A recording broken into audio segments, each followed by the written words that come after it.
कल ब्लॉक प्रमुख इलेक्शन के लिए नॉमिनेशन होना था। उत्तर प्रदेश के तकरीबन हर जिले से जिस तरह के दृश्य हंगामे के, मारपीट के, लूटपाट के, महिलाओं के साथ अभद्रता के जिस तरह के दृश्य सोशल मीडिया पर देखने में आए, क्या आपने किसी चैनल में इस पर बहस होती हुई देखी? क्या आपने किसी एंकर को यह कहते हुए सुना कि बीजेपी हिंसा कर रही है?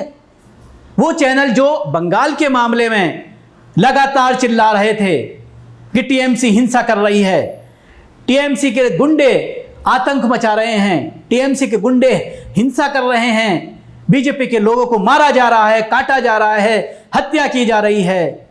लगातार इसको लेकर दर्जनों मामले जब सामने आए और लगातार कई हफ्ते तक इसको लेकर के सोशल मीडिया पर और उसके साथ ही इलेक्ट्रॉनिक मीडिया पर जिस तरह से बहस चली, ममता बनर्जी को जिस तरह से आतंकी घोषित करने की कोशिश की गई, तो क्या कल आपने किसी टीवी चैनल पर ऐसे दृश्य देखे या कोई ऐसी बहस देखी जिसमें बीजेपी को निशाना बनाया जा रहा हो, जिसमें योगी आदित्यनाथ को निशाना बनाया जा रहा हो कि आपके राज्य में क्या हो रहा है? आखिर लोकतांत्रिक तरीके से अगर कोई पहुंचना चाहता है, इलेक्शन लड़ना चाहता है, तो उसको क्यों रोका जा रहा है? जो प्रस्तावक थे इलेक्शन में, यानी कैंडिडेट को जो प्रस्ताव बनते हैं, जाकर के उनको प्रस्ताव देते हैं, उन तक को डीएम ऑफिस में, एसडीएम ऑफिस में दाखिल होने नहीं दिया गया। उनको ऑफिस के बाहर से ही किडनैप कर लिया गया। बहुत सारे लोग ऐसे हैं जो अपना नामांकन नहीं करा पाए। कई डिस्ट्रिक्ट के इस तरह के दृश्य आए हैं।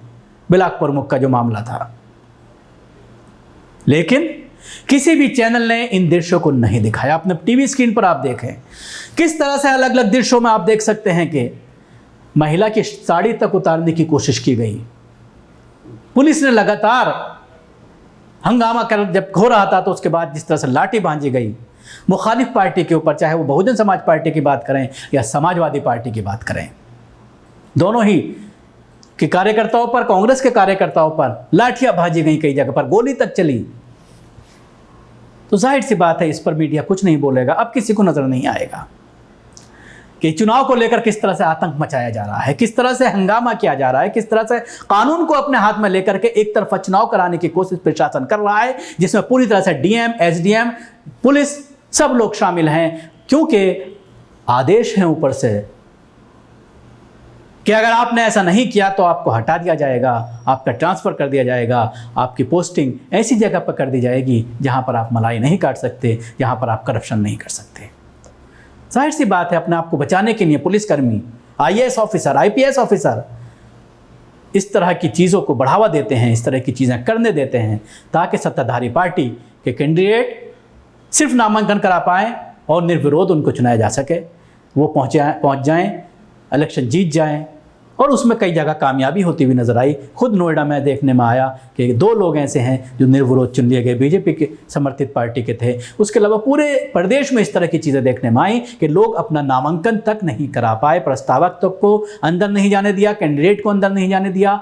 जाहिर सी बात है पूरी तरह से किडनैप कर लिया गया। और जो लोग अपना नामांकन करा पाए उनमें से कई मामले ऐसे सामने आ रहे हैं। बहराइच का एक मामला सामने आया कि नामांकन करा लिया, लेकिन समाजवादी पार्टी का कैंडिडेट था, लेकिन उसको बाद में गिरफ्तार कर लिया गया पुलिस के जरिए और उसको जेल भेज दिया। अब लड़िए आप इलेक्शन। इल्ज़ाम लगा दिया गया कि ये हंगामा कर रहा था। जाहिर सी बात है ये पूरी तरह से लोकतांत्रिक जो सिस्टम है उसके लिए ख़तरा है। लोकतांत्रिक सिस्टम के लिए बहुत बड़ा एक चैलेंज है जिस पर मीडिया को आगे आना चाहिए, जिस पर बहस होनी चाहिए थी, लेकिन मीडिया ने इस तरह की चीज़ों पर सरासर इसको नहीं समझा कि ये कोई मुद्दा है, क्योंकि मामला बीजेपी से जुड़ा हुआ है, मामला योगी आदित्यनाथ के जुड़ा हुआ है। अगले साल इलेक्शन है और तमाम चैनल्स को पूरा पिटारा खोल दिया गया है बीजेपी के ज़रिए। ज़बरदस्त कैंपेन चल रही है योगी आदित्यनाथ के ज़रिए। जिस तरह से दिल्ली तक की सड़कों पर पोस्टर्स लगा दिए गए हैं, उत्तम प्रदेश पूरे देश में ये बताया गया है कि पूरे देश में उत्तम प्रदेश, नंबर 1 प्रदेश यूपी है। वो अलग बात है कि कोविड के दौरान जो दृश्य आए, जो सबने देखा कि किस तरह से सैकड़ों किलोमीटर गंगा के किनारे लाशें पटी पड़ी थी, कुत्ते लाशों को खा रहे थे।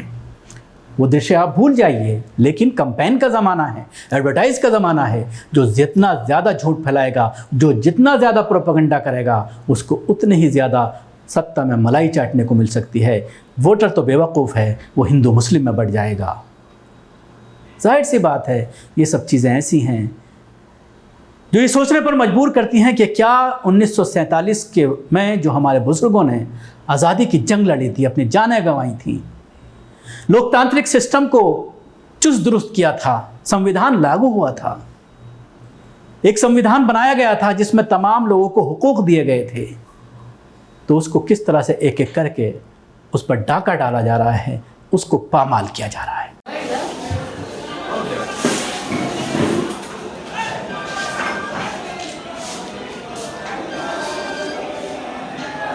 हम लोगों के ब्लॉक में घुसकर 3-4 जो लोग महिला थे उनको मारा गया, उनको पीटा गया, उनके साथ अभद्र व्यवहार किया गया। और ये कानून का उल्लंघन है, क्योंकि जो एसडीएम साहब ने हमको टाइम दिया था 1 बजे से 3 बजे तक, उसके अंदर हम लोग अपने घुसे हुए हैं, अपने नियमानुसार घुसे हैं। उसके अलावा ये लोग बिना नियम को तोड़ के अंदर घुसे हैं। हम लोग को पर्चा न दाखिल करके दिया जाए, इसीलिए इन लोगों ने हम लोगों के ऊपर जानलेवा हमला किया है। और हमारे जो प्रस्तावक हैं, जो हम प्रत्याशी मैं खुद हूँ, विजयकांति सिंह, उन्होंने मेरे ऊपर हमला किया है। हमारी अब मैं बताऊँ कहाँ उन्होंने हमारे बॉडी को टच किया है। बताइए, हाँ, हमारी जो देवरानी है उन पर हमारे हमला हुआ, हमारी चाची सास है उन पर हमला हुआ है, हमारे प्रस्तावक हैं उन पर हमला हुआ है, हमारे जो अदर प्रस्तावक हैं उन पर हमला हुआ है। तो ये कहाँ का ये गैर कानूनी है कि नहीं गैर कानूनी है? और ये लोकतंत्र की हत्या है एक तरह से। जब हमने नियम का पालन किया, हम 11 से 1 तक हम रुके रहे, हमारी तरफ से कोई वो नहीं हुआ ऑब्जेक्शन, तो 1 बजे के बाद ये भीड़ कैसे अंदर आ गई? लेकिन पुलिस प्रशासन ने हमें काफ़ी सहयोग दिया, लेकिन उसके बावजूद हम लोगों पर जानलेवा हमला हुआ। तो कहीं हम लोग इतने सक्षम थे, हमारा इतना जो था ऊपर वाले का हाथ था कि हम लोग बच गए, वरना हम लोग को मारने में उन्होंने कोई कसर नहीं छोड़ी थी। हम लोग पर्चा दाखिला करने के लिए करीब 1:05 पे जैसे ही ब्लॉक कैंपस में अंदर घुसे, तैसे पीछे से हमारे जो विपक्ष में चुनाव लड़ रहे हैं उनके द्वारा तमाम गुंडे बदमाश जो यहाँ के हैं भी नहीं, बाहरी क्षेत्र से आए हुए हैं, क्योंकि पहचानता नहीं इसलिए बाहरी ही है, और वो हमारे ऊपर, हमारे परिवार के ऊपर, हमारे प्रस्तावक के ऊपर, अनुमोदक के ऊपर उन्होंने हमला किया। हमको भी मारा पीटा, हमारा कपड़ा फट गया, सिर में भी चोट लगी है, स्वेलिंग भी है, आगे डॉक्टर से उपचार भी कराएंगे।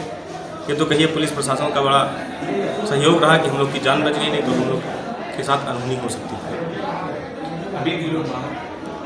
जी, और अभी भी वो लोग पूरे ब्लॉक को घेरे हुए हैं, हम लोगों को निकलने का नहीं रास्ता दे। उत्तर प्रदेश में गुरुवार को ब्लॉक प्रमुख चुनाव के लिए हुए नामांकन के दौरान पूरे प्रदेश में जबरदस्त हिंसा, मारपीट और हंगामा हुआ। कई जगहों पर तो ब्लॉक के प्रत्याशियों के बीच गोलीबारी हुई और हथगोले भी चले। समाजवादी पार्टी ने आरोप लगाया है कि तमाम जगह भाजपा के लोगों ने उनके ब्लॉक प्रमुख उम्मीदवारों को नामांकन नहीं करने दिया या उनका नामांकन का पर्चा फाड़ दिया। ऐसे में बंगाल चुनाव में हुई हिंसा को याद करते हुए यूथ कांग्रेस के राष्ट्रीय अध्यक्ष बीवी श्रीनिवास भाजपा पर बरसते दिखे। यूथ कांग्रेस के राष्ट्रीय अध्यक्ष ने ब्लॉक प्रमुख चुनाव में हुई हिंसा का वीडियो शेयर करते हुए अपने ट्वीट में लिखा, बंगाल में चुनाव के बाद जो हुआ वो हिंसा थी, लेकिन उत्तर प्रदेश में चुनाव जीतने के लिए जो भाजपाई कर रहे हैं वो हर हर मोदी का भजन कीर्तन है।